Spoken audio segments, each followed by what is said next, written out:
this guy was talking about how the Bible gave us specific instructions in 3 books of the Bible. One was, I don't know how to pronounce it. What is it? Colossians or Colossians? I think it's Colossians. Ecclesiastes, and what was the third one I said? I don't know. Romans.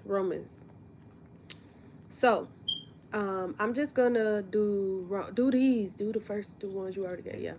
So I'm gonna do a few of them. I'm gonna do so. This new international version. Okay, go down, scroll down a few. Just do key. You should do key.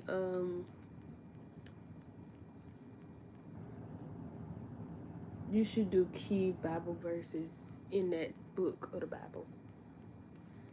Like just key verses, because that'll be a lot for me to read through. Kind of like on Chat GPT. Yeah, that's where I went. Right. Yep. Okay, so anyway, so I'm about to go over some of these Bible verses, and I'm gonna give you a full like breakdown of some of these things that I noticed in there. Okay, so we have Colossians 1:13, and it says, it says, God rescued us from the power of darkness. He brought us into the kingdom of his Son, whom he loves. Through him, we are forgiven and made free.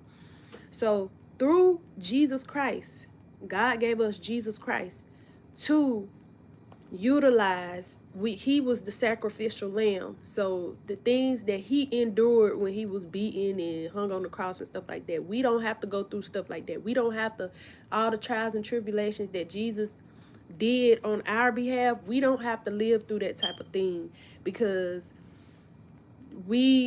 Jesus did that for us. So we were forgiven and made free. So the second one is, Christ shows us what God is like. He is over all creation.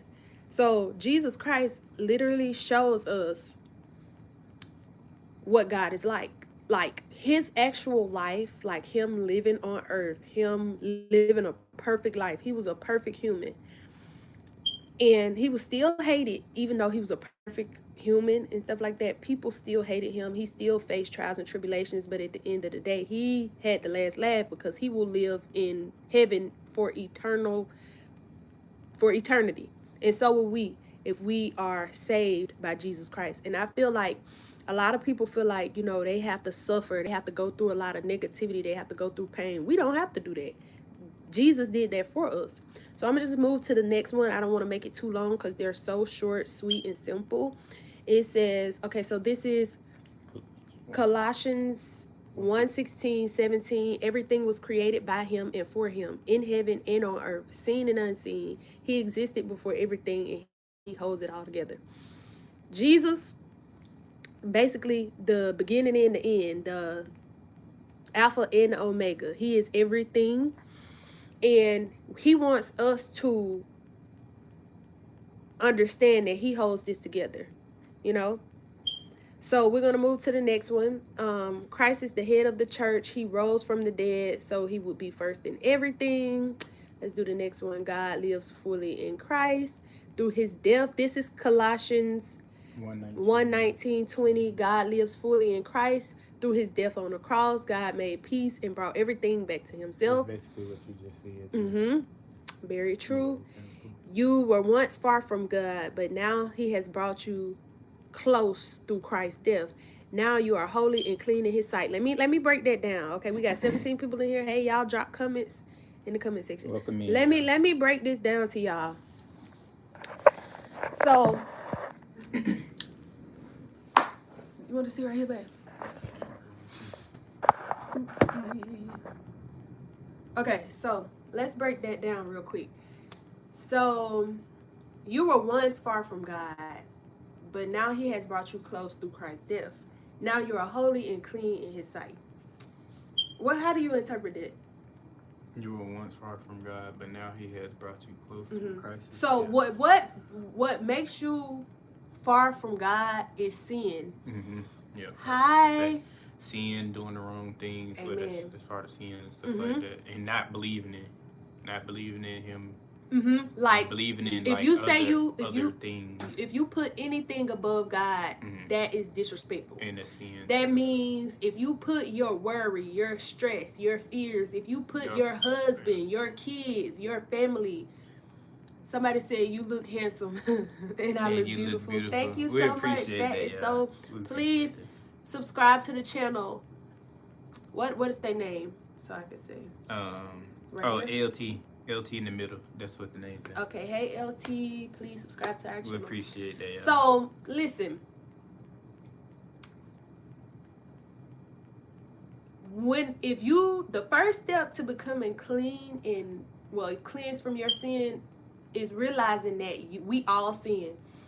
So once you realize, if you think you're a perfect person, that means you got a lot of work to do, because nobody is perfect.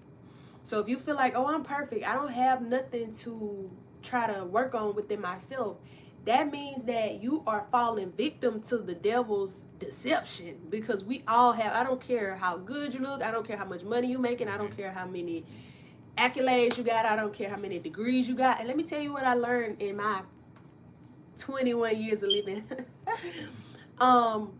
When people have a lot of material possessions and they have a lot of money, they have a lot of what do you call it, like educational background and stuff like that, they feel like that takes up room for God. They feel like they don't have to have God in their life because they are financially well off. They have everything you could think of. They feel like, I don't need God no more. Like, that type of stuff seems to satisfy them, when in actuality that's even more of a reason for you to cling on closer to God. Yep. Some people feel like they didn't got to where they want to be at, and then they just, they just lose that touch. Right. Oh yeah. Or let's say you become this multimillionaire, your business is up and running, your whole relationship with God, you get too comfortable, and you don't do the things that you used to do.